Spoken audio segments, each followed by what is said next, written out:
If you've been anywhere near the news lately, you know crypto has been on an absolutely wild ride. One minute, headlines are screaming about epic rallies, the next, massive crashes. It's chaos.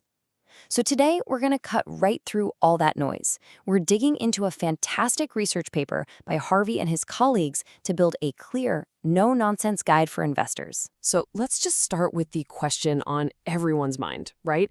Is this whole crypto thing just a fad, a bubble that's finally truly going to pop for good? Or is it actually the future of finance?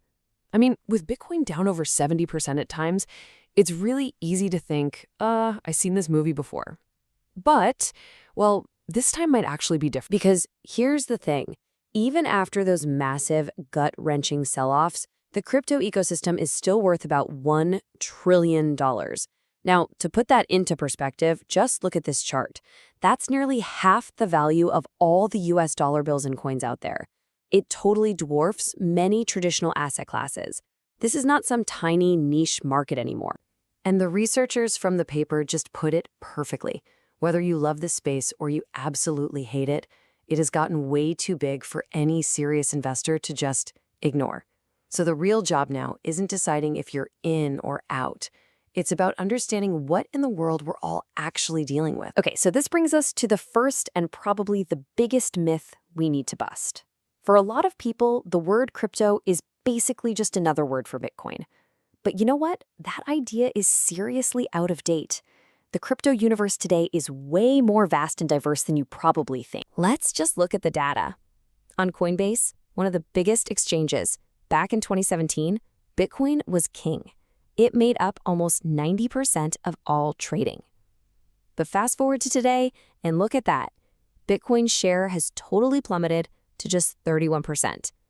So what on earth is filling that huge gap? Well, that gap was filled by a whole zoo of different digital assets. You've got smart contract platforms like Ethereum. Think of them as the operating systems for crypto, where developers can build all sorts of apps. Then there's decentralized finance, or DeFi, which is trying to rebuild things like lending and borrowing, but without the banks.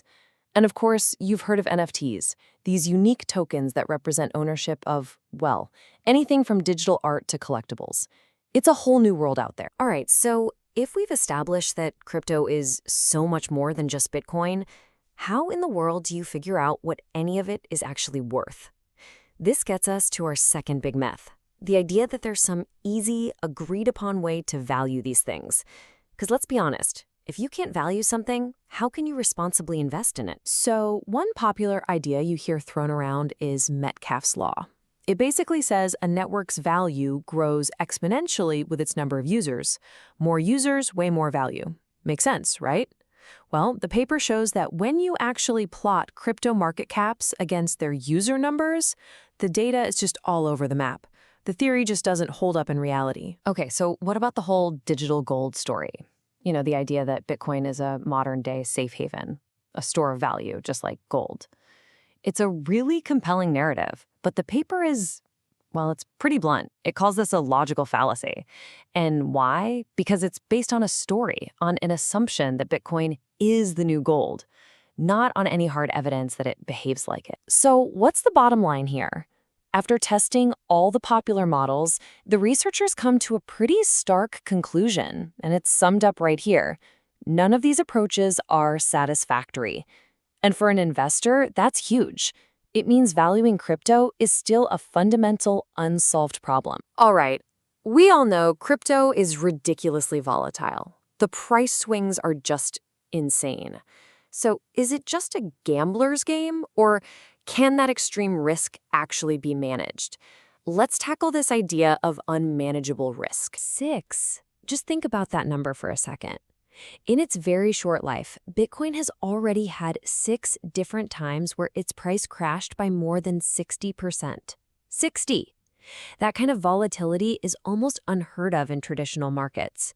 It's enough to terrify even the most seasoned investor. But get ready for this, because here comes a massive surprise. The paper finds that if you actively manage that risk, a crypto portfolio can actually have fewer of those extreme crashes, what we call tail events, than the S&P 500 stock index.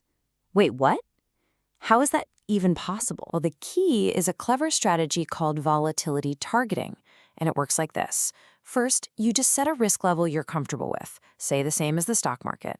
Then, when crypto volatility goes through the roof, you sell some of it to bring your risk back down. And when things calm down and volatility falls, you buy a little more. The whole goal is to keep your total risk exposure constant. So, does it actually work? This chart says it all.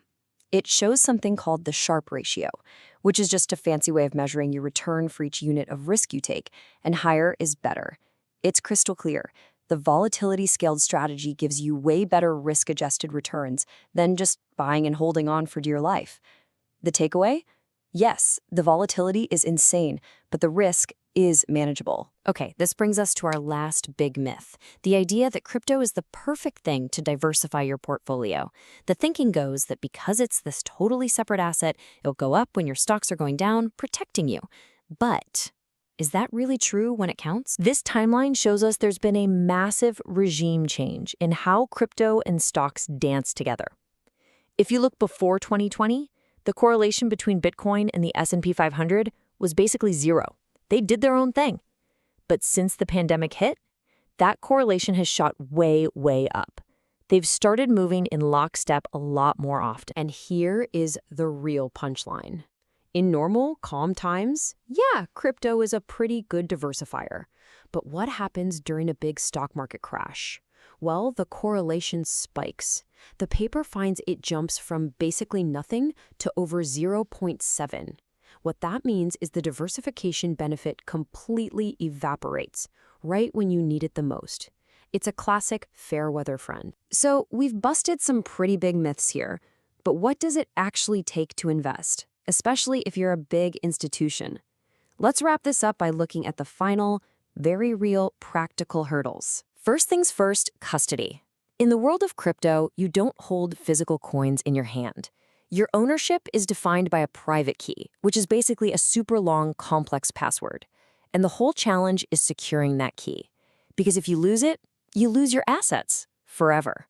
There is no forgot my password button. This really leaves investors with two main choices. You can do self-custody, which means you and only you are responsible for that key. That's total control, but it's also total risk. The other option is to use a third-party custodian. These are specialist companies that secure keys for you, usually in what's called cold storage, keeping them completely offline and safe from hackers. For most big investors, this is really the only way to go. So let's do a super quick recap of what we've learned. Number 1, crypto is a huge, diverse asset class, way more than just Bitcoin. 2, there's still no good, reliable way to figure out what these assets are actually worth. 3, that crazy volatility, it can be managed with the right strategies. And 4, the diversification benefit is kind of a myth. It's a fair weather friend that disappears in a crisis. So we'll end with one last really provocative thought from the researchers. Let's say you decide, okay, I want zero direct investment in crypto. Does that really mean you have zero exposure? The paper suggests you might actually have a negative exposure because many of the traditional companies in your stock portfolio could be disrupted by all this new technology. It's a question every single investor now really has to think about.